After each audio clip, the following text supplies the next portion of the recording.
Today, I'm going to be repairing the drive mechanism on a Honda HRN 216 lawnmower.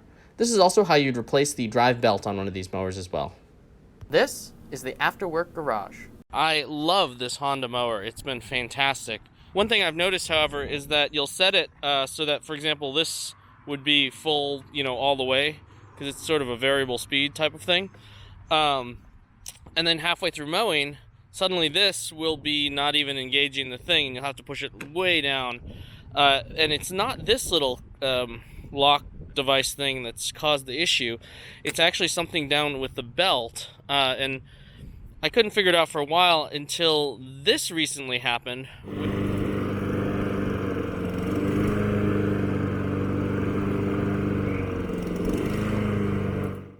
Alright, I just popped the spark plug boot off there. Flip it over. We might leak a little gas, but should be okay. So the way this works is you have your rear axle. This is a little differential right here, and then this belt runs a pulley that drives the differential, and that belt takes off of the crankshaft here, which is obviously connected to your blades. As you push that lever down, you're rocking this whole differential assembly back, and you're taking the slack out of the belt. I'm not sure if you can see that. And you're tightening it against the pulleys, acting as a clutch to engage the back wheels. Now, what's happened here is the belt's jumped off the pulley. Not sure if there's enough light there. And it's wedged on the guards. So as I try to engage it, it's obviously, just pulling against the crankshaft, slowing the motor down.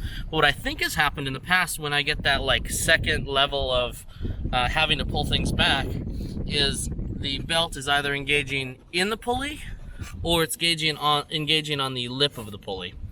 And so right now I'm gonna try to fix this. Probably need to replace this belt at some point. This has only been one season of mowing, but it mows an acre pretty consistently.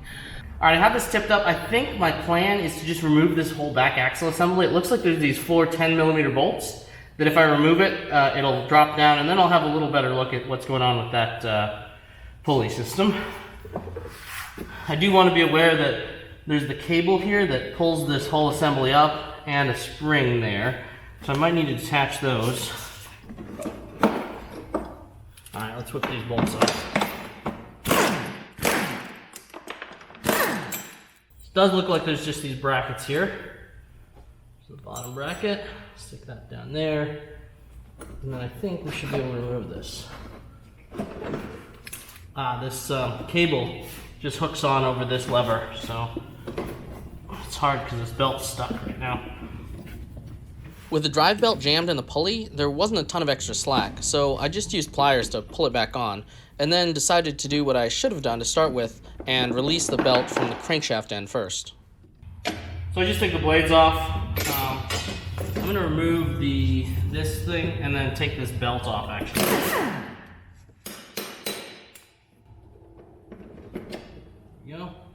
Just a keyed shaft. We'll take off these 10mm bolts that have this that hold the belt on over here.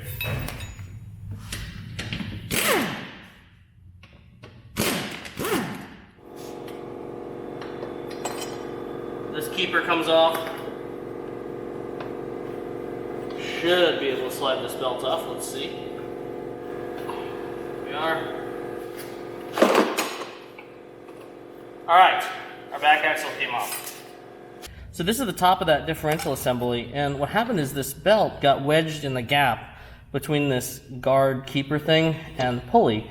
Now, I'm sure you need to be able to replace this belt, you have to be able to slide it on there, or possibly take the pulley off. But I'm going to actually just try to bend this in a little more. I think that might be the answer to my problems of it jumping off. I'm not sure if that's the official way to deal with this, but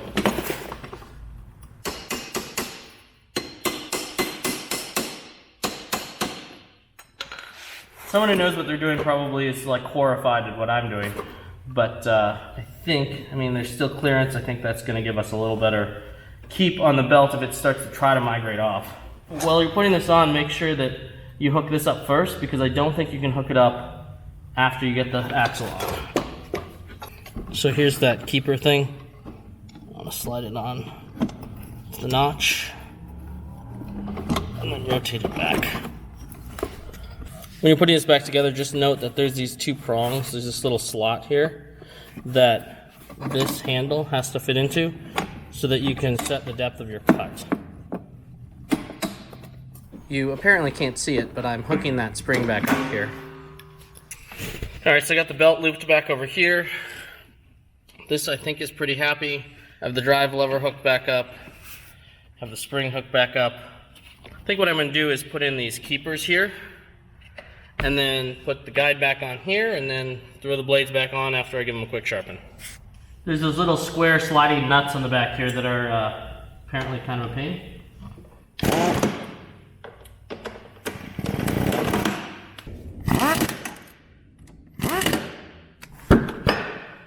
This is a 9/16, by the way. And yeah, I know these blades are pretty damaged, but given the fact that my yard is 90% weeds, I think it can manage.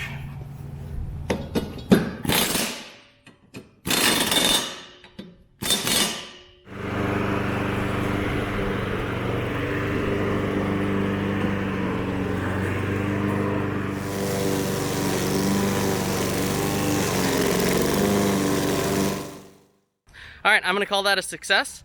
Thanks for watching, and I'll catch you next time on the Afterwork Garage.